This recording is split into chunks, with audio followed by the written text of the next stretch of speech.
Imagine tiny red-eyed dinosaurs lurking in the shadows of your room. These red-eyed crocodile skinks.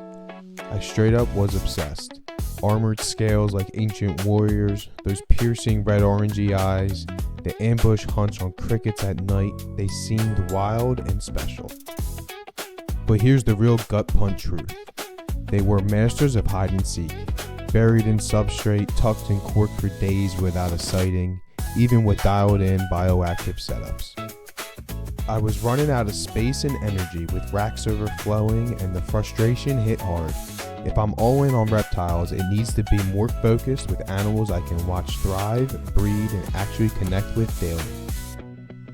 So after finally catching these two and getting them in their travel containers, they're off to a great new home with keepers who'd spoil them with huge enclosures and endless patience. It stung saying goodbye to these little dragons, but it opens up the floodgates. Room to breathe, room to dream big, room to shift focus to where my passion is really at.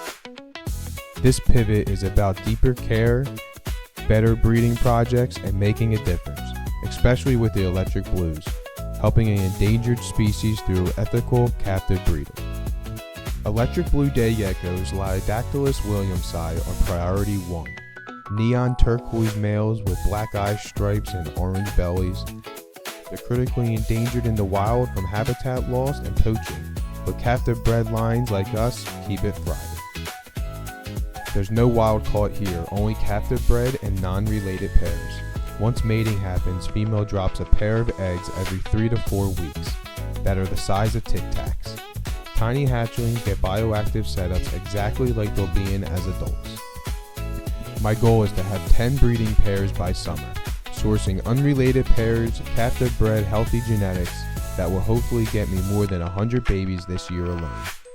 On the crested side, right now I have a few breeding groups for super stripes, lily whites, and harlequins. But the project I'm losing sleep over, the axanthics. I just ordered a proven pair of 100% het axanthics. These aren't rookies.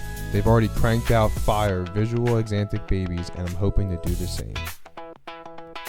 My plan is to keep and grow out the visual axanthics as my future breeders. They'll be the foundation for some awesome new lines for me. I'll sell off the het babies to fund more growth and share the genetics, waiting on warmer weather for safe shipping. But once they arrive, game on. Visual axanthics are somewhat rare and very popular. This is the Crested project that has me most excited. By the end of the year, my main goal is to build a fully dedicated reptile room down here.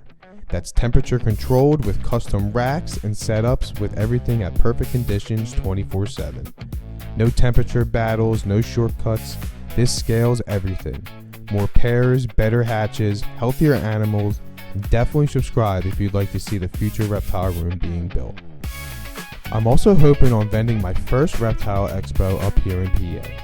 I've been going to them my entire life, and I think it's time to finally get a table and get out there and meet more people in the industry. So even though I hate to see the crocodile skinks go, and I really did love the couple of years I had with them, this just feels right to now be able to put all my energy and focus into my geckos, especially the electric blue day geckos. If you want to follow every step of this journey, the good hatches, the frustrating ones, the room transformation, and hopefully a ton of electric blue and axanthic babies, hit that like button, subscribe, and turn on notifications so you don't miss a single update.